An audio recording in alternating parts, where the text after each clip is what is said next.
Você está a 1 segundo de sentir a paz divina que você merece. Canal Luz no seu caminhar. Deus é poderoso para fazer infinitamente mais do que tudo que pedimos ou pensamos, segundo o seu poder que habita em nós. A matéria-prima para o teu milagre, ela não vai vir, ela já veio. Deus não vai te dar, Deus já te deu. É por isso, irmão, que quem não sabe quem é, está cansado buscando conquistar aquilo que na cruz Deus já te deu. Irmão, o evangelho não é sobre conquista, evangelho é sobre herança. Tem muita gente tentando conquistar, tentando fazer, tentando se tornar aquilo que na cruz Jesus já conquistou, Ele já te tornou, Ele já te deu. Por isso que o sentido da vida é para dentro. Deus já colocou, irmão, só está adormecido. Você precisa deixar Ele trazer isso para fora. As respostas já estão dentro. A identidade já está dentro. O desígnio já está dentro. Agora, sabe qual que é a loucura? A gente está fraco por fora porque a gente está fraco por dentro. A gente está em crise do lado de fora porque a gente está um caos do lado de dentro. Cara, isso é muito forte. A gente está com medo do lado de fora porque a gente ainda não foi ativado do lado de dentro. A gente está fraco do lado de fora porque na verdade estamos fracos do lado de dentro. Você percebe Paulo em cadeias, em cárceres, escrevendo cartas que hoje são as bases do Novo Testamento. Vai falar para Paulo que o problema era o que cercava ele. Paulo, irmão, está dentro de uma prisão cantando louvores, as portas se rompem. Paulo está dentro de uma masmorra, de uma prisão, escrevendo cartas que a gente lê e são a base do Novo Testamento até hoje. Paulo naufraga, chega numa ilha, picado por uma serpente, começa a curar pessoas. Não tinha tempo ruim para Paulo. Por quê? Porque os tempos eram favoráveis? Não, porque ele não era mais refém do tempo. Ele fala, agora eu considero viver é Cristo, morrer é lucro. Irmão, Paulo entendeu que o sentido da vida era para dentro. Havia um leão que despertou dentro de Paulo. Então não importa o que diziam sobre ele, o que pensavam sobre ele, o que faziam contra ele. Eu sei quem eu sou, eu sei o que eu posso e eu vou até o final, porque Deus disse que faria. A gente olha para fora o tempo inteiro, mas vamos ser sinceros, a gente quase nunca olha para dentro. Irmão, a minha geração está em crise porque investe mais em academias do que já investiu em toda a sua história em autoconhecimento. Investimos em estética muito mais do que investimos em essência. Pessoas lindas por fora, vazias por dentro. Por quê? Porque a gente gasta muito tempo olhando para fora e a gente quase nunca gasta tempo olhando para dentro. Tem muita gente achando que no próximo estado vai viver algo novo. O problema não é o estado que você está, não é o estado que você mora, o problema é o estado que você está. Não é a Flórida que vai mudar a tua história.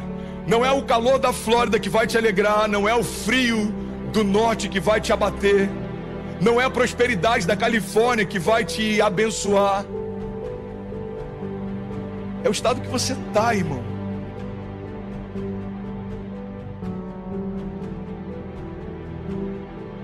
A gente vê bilionários que tiram a própria vida porque se tornaram milionários. O problema dele não era a fortuna, o problema dele era a pobreza. Ele era tão pobre que ele só tinha o dinheiro. É por isso que é possível um compositor não ouvir ou um pintor não enxergar, porque ele acessou o mundo interior. Ele só está trazendo para fora aquilo que ele já acessou dentro. Pai, coloca para fora a vida que o Senhor já depositou dentro. Existe um leão dentro de nós, irmão. Nós somos quem Ele diz que nós somos. Existe um leão dentro de nós. O problema é que tem muita gente miando quando já deveria estar rugindo, irmão. Para de miar, porque ninguém que se compadece de você pode mudar a tua história. Começa a rugir, porque aquele que já mudou a história só está esperando o teu primeiro passo de fé. Eu não sei se já te disseram, mas crescer dói. Os sociólogos têm chamado a nossa geração de geração Peter Pan. Uma geração que vive na terra do nunca e que está o tempo inteiro buscando conforto. Uma geração que quer ser poupada dos processos, que quer ser poupada das dores do processo. O problema é que quando eu sou poupado da dor do processo, eu estou sendo afastado também da oportunidade do crescimento. Irmão, se você tem sentido dor, se alegra, existe algo sendo gerado em você. Existe um crescimento sendo gerado em você. Existe uma força que brota em meio à minha dor. Tem muita gente desistindo, irmão, dos processos porque se esqueceu do propósito. O que a gente aprende com isso é que às vezes a gente consegue vencer a dor no início da jornada, mas o que vai mudar a nossa história é se a gente conseguir vencer a dor no meio do caminho. A dor não é um problema, o problema é viver algo vazio. A dor é um ótimo servo, ela serve você para que você seja cauteloso, mas ela é um péssimo mestre, porque ela vai definir quais são os seus limites e até onde você pode ir. Vamos ser sinceros, irmão, olha para mim, quantas coisas você teria deixado de viver se você tivesse parado quando algo começou a doer. Que é muito melhor a dor do crescimento do que a dor da atrofia. Irmão, eu prefiro doer, sentir dor porque estou crescendo, do que sentir dor porque parei de crescer. Você está comigo? Se a dor é quem começa a me liderar, eu só vou fazer aquilo que não dói. E aí eu não acesso a maturidade, porque eu preferi ficar numa zona de conforto. Vai doer o processo? Vai, então eu não quero. Vai doer o processo? Não, então eu não quero. O problema é que quando eu aborto o processo, eu aborto o milagre. Quando eu aborto o processo, eu aborto a promessa. A questão é se você vai deixar a dor parar você ou não. O que me sustenta no dia mau é uma visão e uma palavra. Visionários são homens que desenvolveram a capacidade de passear no tempo. Então eles foram no futuro, viram coisas e voltaram para o presente para contar o que viram. Todo visionário consegue ver além do seu tempo. Todo visionário tem uma visão que vai além das suas circunstâncias. Todo visionário consegue ver além da sua dor. Porque tinha dor na construção da arca, mas existia uma visão que fazia com que Noé não parasse. Tinha dor durante a jornada de Pedro, em meio a cativeiros e prisões, mas existia uma visão que fazia com que ele suportasse a sua dor. Você está num trabalho que você não faz o que você gostaria de fazer, você não está descansando como você gostaria de descansar, mas quando você lembra da sua família, você continua fazendo o que tem que ser feito. Porque a visão da sua família e do propósito pelo qual você faz o que faz é o que sustenta você no meio do processo. Irmão, se eu me esquecer da visão que Deus me deu para fazer o que eu faço, no primeiro combate, no primeiro conflito, eu paro de fazer o que eu estou fazendo. Eu entendo que o meu problema não é sentir dor no meio da jornada. O meu problema é gastar a única vida que eu tenho para não construir nada que vai falar comigo na eternidade. Você foi criado para criar algo eterno.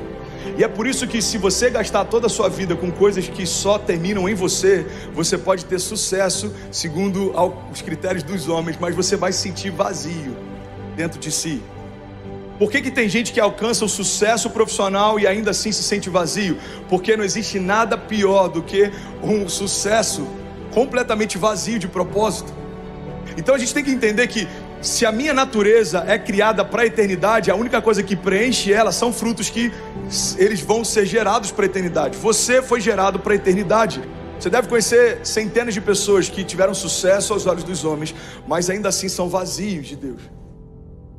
Porque não tem nada pior do que um sucesso sem propósito. A gente precisa entender que a vergonha de ontem vai se transformar no milagre de hoje. Então uma vergonha familiar pode transformar você num canal de cura para famílias. Uma vergonha financeira, uma quebra, uma falência pode transformar você num canal de vida para ministrar sobre provisão.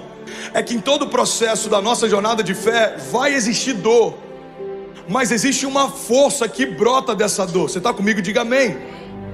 Deus dá uma direção para Noé e ele fala: filho, prepara uma arca. Quando Deus pede para Noé fazer isso, não existia chuva ainda. Então Deus está dando uma direção para que Noé faça algo que não faz sentido, num tempo que não faz sentido. Você está comigo? Você pegou? Então Noé começa a construir o que Deus falou. Noé começa a construir uma arca. E ele passa 1 década, 2 décadas, 3 décadas. Noé está lá, confiante na única palavra que ele recebeu. Ele está construindo a arca. Até que chega um tempo em que a chuva começa a cair. E Deus fala: olha, agora você vai para dentro da arca, fecha as janelas, fecha todas as portas de acesso, para que ninguém entre. Irmão, do lado de fora da arca estavam todos aqueles que caçoavam de Noé, enquanto ele construía a sua base de proteção. Irmão, Noé parecia estúpido, até que as primeiras gotas de chuva caíram. Pega essa chave. Não dá para começar a construir a arca depois que as primeiras gotas de chuva começaram a cair. Tem muita gente parando no meio do caminho porque Deus já te disse o que fazer, mas você só quer fazer quando a crise chegar. Tem muita gente parando no meio do caminho, porque quando as gotas começam a cair, fala: é verdade, a crise está vindo, eu preciso construir uma arca. Deixa eu te falar, irmão, não dá mais tempo. Toda palavra que Deus te deu, Ele está antecipando uma crise que ainda está por vir. A gente olha para um problema, para um gigante, para uma muralha, para uma tempestade e fala: Deus, me livra desse problema.